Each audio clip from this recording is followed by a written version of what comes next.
আল্লাহ তাআলার ওপর ভরসাকারী একজন দরিদ্র মহিলার সুন্দর গল্প। একজন মহিলা বলেন, আমার স্বামী অনেক দিন ধরে নিখোঁজ ছিল। সেই সময় আমিও এক কিশোরীর মা ছিলাম। আমার বৃদ্ধ বাবাও আমাদের বাড়িতেই থাকতেন। আমার খাওয়ার কিছুই ছিল না। দিনের বেলায় ক্ষুধার্ত হয়ে ঘুমিয়ে পড়লাম। এক রাতে ক্ষুধা ও তৃষ্ণা আমাদেরকে খুব বেশি জ্বর দিয়েছিল, এত বেশি যে মেয়ে এবং আমার বাবা দুইজনেই তাদের ক্ষুধা ও তৃষ্ণার কথা ভুলে গিয়েছিলেন। এমন অসহায়ত্ব আমি আগে কখনো দেখিনি। যখন হতাশার সীমা ছাড়িয়ে যায়, তখন মনে পড়ে যে নিঃস্বের দোয়া কে কবুল করেন, যিনি ক্ষুধা, রোগ, দুঃখ, যন্ত্রণা ও কষ্ট দূর করেন। এই সব ভাবতে ভাবতে সকালে ঘুম থেকে উঠে উঁচু করে পানি দিয়ে একটা ব্যান্ডেজ ভিজিয়ে শিশুর মাথায় রাখলাম। আল্লাহ তাআলার দরবারে নামাজের জন্য দাঁড়ালাম। 2 রাকাত নামাজ পড়ার পর আমি আমার 2 হাত তুলে শিশুটির জন্য দোয়া করলাম এবং তারপর তার কপাল থেকে ব্যান্ডেজটি খুলে দিলাম। পানি দিয়ে ভিজিয়ে তারপর নামাজের জন্য আবার দাঁড়ালাম। নামাজের পর আবারও বারেগাহে ইলাহিতে হাত উঠিয়ে আবার পানির স্ট্রিপ পরিবর্তন করে আবার নামাজের জন্য দাঁড়ালাম। ঠিক সেই সময় আমাদের দরজায় কেউ একজন নাড়া দিল। দুর্ভাগ্যবশত আমি এবং আমার বাবা অবাক হয়ে গিয়েছিলাম যে এই রাতের সময় কে আসতে পারে। বাবা দরজায় কে আছে জিজ্ঞাসা করলে বাইরে থেকে উত্তর এলো যে আমি ডাক্তার। আমি আর আমার বাবা অবাক হয়ে একে অপরের দিকে তাকালাম আর ভাবছিলাম কে ডেকেছে। তারপর বাবা চলে গেলেন এবং দরজাটি খুললেন। তিনি জিজ্ঞাসা করলেন, রোগী কোথায়? ডাক্তার বাচ্চাটাকে চেক করলেন, তারপর একটা কাগজে ওষুধ লিখে আমার হাতে দিয়ে বললেন, নিয়ে আসুন, আমার ফি নিয়ে আসুন, আমি এখনই চলে যাব। আমি ডাক্তারকে বললাম, ডাক্তার সাহেব, আমার কাছে টাকা নেই, আমাদের বাসায় অনেক দিন ধরে খাবার নেই। তখন ডাক্তার বললেন, তোমাদের কাছে টাকা না থাকলে মাঝরাতে ফোন করলে কেন এবং আমার ঘুমের ব্যাঘাত ঘটালে কেন? টেলিফোনে আমাকে কেন ফোন করেছিলে? আমি ভেবেছিলাম ডাক্তার হয়তো ভুল করে আমাদের বাসায় এসেছেন।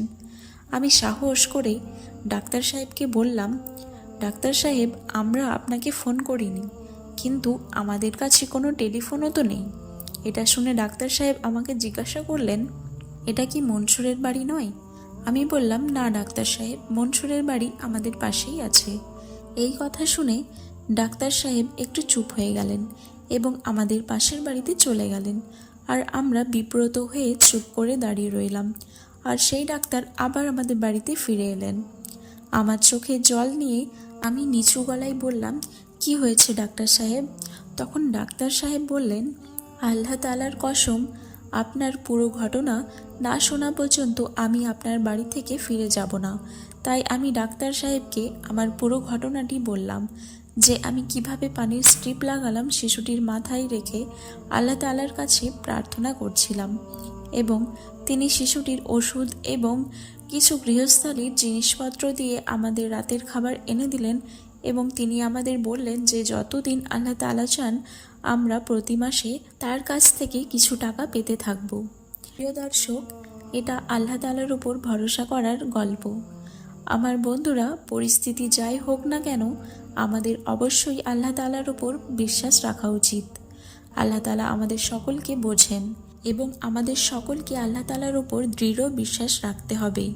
শোনো, সূরা ইউনূসের আয়াত নম্বর 12-তে আল্লাহ তাআলা বলেন, যখন মানুষকে বিপদ স্পর্শ করে তখন সে শুয়ে বসে বা দাঁড়িয়ে আমাকে ডাকে, অতঃপর আমি যখন তার বিপদ দূর করে দিই তখন সে এমনভাবে চলতে থাকে মনে হয় যেন তাকে কোনো বিপদ স্পর্শ করার কারণে সে আমাকে ডাকেনি।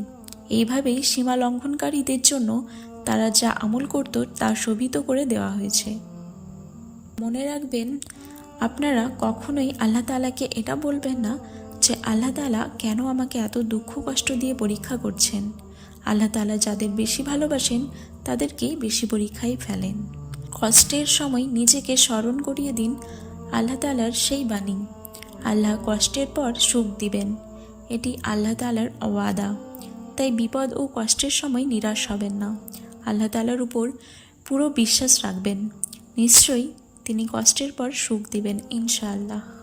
ইয়া আল্লাহ, আপনার ইজ্জতের মাধ্যমে আমি আপনার নিকট প্রার্থনা করছি। আপনার রহমত ব্যতীত আমার অপমান থেকে বাঁচার কোনো উপায় নেই। আমি আপনার শক্তি দ্বারা আমার দুর্বলতা দূর করতে চাই। আপনার আধিপত্যের মাধ্যমে আমার দারিদ্রতা দূর করতে চাই। আমি ছাড়া আপনার অনেক বান্দা রয়েছে, কিন্তু আপনি ছাড়া আমার আর কোনো আশ্রয়স্থল এবং পরিত্রাণ নেই। আমি আপনার নিকট মিসকিনের মতো ভিক্ষা চাইছি, অনুগতের মতো কাতর প্রার্থনা করছি, যে আপনার ভয়ে তার পা নিচু করছে, নাক ধুলোয় ধূসরিত করছে, যার চক্ষু দিয়ে অশ্রু গড়িয়ে পড়ছে এবং আপনার ভয়ে যার অন্তর কেঁপে উঠছে। আজ এই পর্যন্ত। সকলে ভালো থাকুন, সুস্থ থাকুন। আবার ফিরছি একটি নতুন ভিডিও নিয়ে। এইরকম আরও ইসলামিক ভিডিও পেতে আমাদের চ্যানেলটি সাবস্ক্রাইব করে পাশে থাকা বেল আইকনটি প্রেস করে দিন, যাতে যখনই কোনো নতুন ভিডিও আসবে সর্বপ্রথম আপনার কাছে পৌঁছায়।